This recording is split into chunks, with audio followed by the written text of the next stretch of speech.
Halo, selamat pagi. Saat ini Anda menyaksikan Berita Banten bersama saya Rusdi Maulana. Sejumlah informasi aktual dan menarik akan kami hadirkan untuk Anda. Dan berikut 3 berita utama pagi hari ini.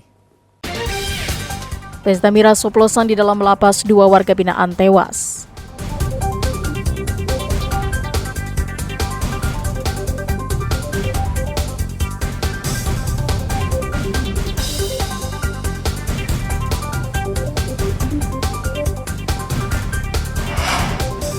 Kapal neon muncul, hibah dari Coldplay mulai dioperasikan.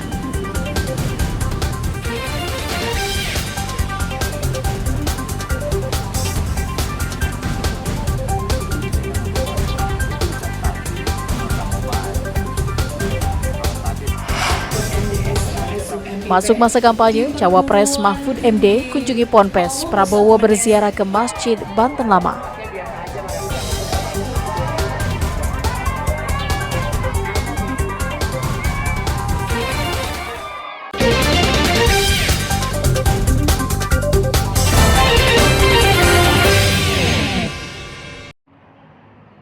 Lima 15 warga binaan penghuni Lembaga Permasyarakatan Kelas 2 Serang dilarikan ke rumah sakit setelah mengeluhkan mual dan pusing.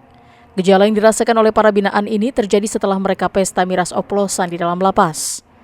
Berdasarkan hasil penyelidikan petugas lapas, miras yang diminum belasan napi merupakan campuran antara minuman bersoda dan hand sanitizer yang biasa digunakan untuk mencuci tangan. Sehari setelah pesta miras oplosan, 2 warga binaan tewas meski sudah mendapat penanganan nyawa 2 narapidana atas nama Beni Julius dan Beni Priyatana. Sedangkan 13 warga binaan masih dalam perawatan medis di rumah sakit. Minuman yang dicampur dari alkohol atau hand sanitizer yang mengandung alkohol 70% dicampur dengan minuman Coca-Cola, sehingga berakibat mereka sakit. Jadi kurang lebih ada 7 yang mengeluh sakit, namun 2 meninggal dunia, yang 5 kondisinya hari pertama Senin itu membaik semua dan pulang ke lapas kurang lebih jam 17, jam 5 sore. Mereka mendapatkan hand sanitizer yang mengandung 70% alkohol, dapat dari klinik kesehatan di dalam lapas, sedangkan minuman bersoda dibeli napi dari kantin lapas. Sanitizer itu kan di poliklinik.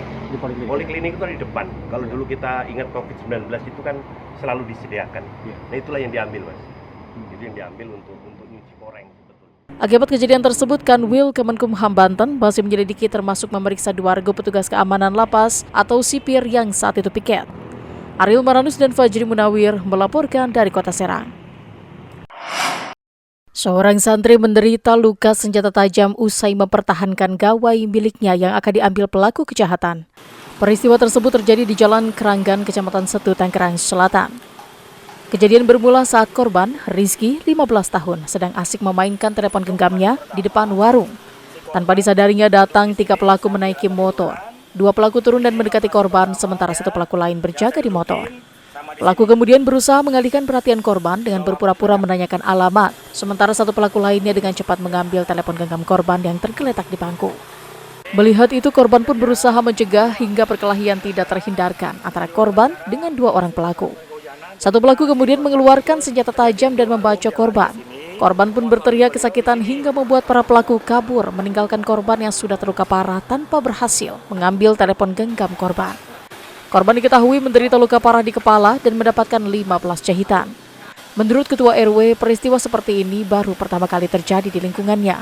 Ada salah satu motor Mio, tumpuk 3, berhenti melewatin si korban, turun 2 orang. Setelah turun, yang salah satu pura-pura menanyakan modus lah ya, untuk nyari seseorang atau alamat. Dan yang 1 orang langsung respek ambil HP si korban. Si korban mempertahankan HP-nya, akhirnya terjadilah di situ cekcok dan berantem. Polisi yang mendapat laporan pun langsung turun tangan, hingga saat ini polisi masih mengejar pelaku. Atas nama Rizky Gunawan sedang bermain HP sendirian. Kemudian datang 3 orang dengan menggunakan 1 unit sepeda motor dan berhenti. Salah satu pelaku turun untuk merebut HP korban. Terjadilah di situ tarik-menarik antara korban dan pelaku. Kemudian pelaku yang lainnya turun dari motor dengan membawa golok dan membacokannya ke kepala korban. Usai menjalani perawatan, kondisi korban pun berangsur membaik dan sudah diperbolehkan kembali ke pesantren. Ariel Maranus dan Syabudinatar melaporkan dari Tangerang Selatan. Inilah Neon Moon 2, kapal penyedot sampah bantuan dari The Ocean Cleanup dari grup band asal Inggris Coldplay, mulai dioperasikan namun masih tahap uji coba di Sungai Cisadane. Kapal ini mulai beroperasi di Kecamatan Teluk Naga, Kabupaten Tangerang. Kapal jenis Interceptor diperuntukkan sebagai pembersih atau penyedot sampah dari hulu ke hilir di aliran Sungai Cisadane menuju Laut Pantai Utara. Sayangnya, sampah yang berada di aliran Sungai Cisadane bukan saja sampah plastik dan rumah tangga, banyak ranting kayu dan bambu sehingga menyulitkan penyedotan. Kapal ini memiliki 6 bak penampungan sampah di dalamnya, berkapasitas menampung sampah sebanyak 6 ton per harinya yang bisa meminimalisir sampah-sampah plastik yang mengalir dari Bogor, Tangerang Selatan, dan Kota Tangerang. Kepala Dinas Lingkungan Hidup Kabupaten Tangerang mengatakan saat ini kapal Coldplay tengah diuji coba dan rencananya akan dioperasikan pada awal tahun atau Januari 2024 mendatang. Kapal Interceptor ini berfungsi untuk menjaring ataupun menampung sampah yang mengalir di sungai menuju ke muara, khususnya sampah plastik dan sampah daun. Ya. Nanti mereka itu dimasuk conveyor, kemudian dipilah, ada mesin pemilah di dalam otomatis, kemudian masuk setiap 100 kg. Ada 6 kotak di sana di dalam kalau bisa ke dalam. Nah, setelah 800 kilo per kotak itu baru kita tarik oleh boot masuk ke tempat pengolahan. Untuk menghindari tumpukan sampah di tempat pembuangan sampah akhir, pemerintah Kabupaten Tangerang juga telah menyediakan tempat penampungan sampah yang nantinya diolah menjadi pupuk organik dan maggot. Ariel Maranus dan Taufik Saleh melaporkan dari Kabupaten Tangerang. Pengadilan Negeri Serang menggelar sidang kasus korupsi dana desa dengan terdakwa Aklani, mantan Kepala Desa Lontar, Kecamatan Tirtayasa, Kabupaten Serang. Sidang sebelumnya, Aklani yang menggunakan uang hasil korupsi untuk foya-foya di hiburan malam dituntut Jaksa Penuntut Umum Kejari Serang 6 tahun penjara.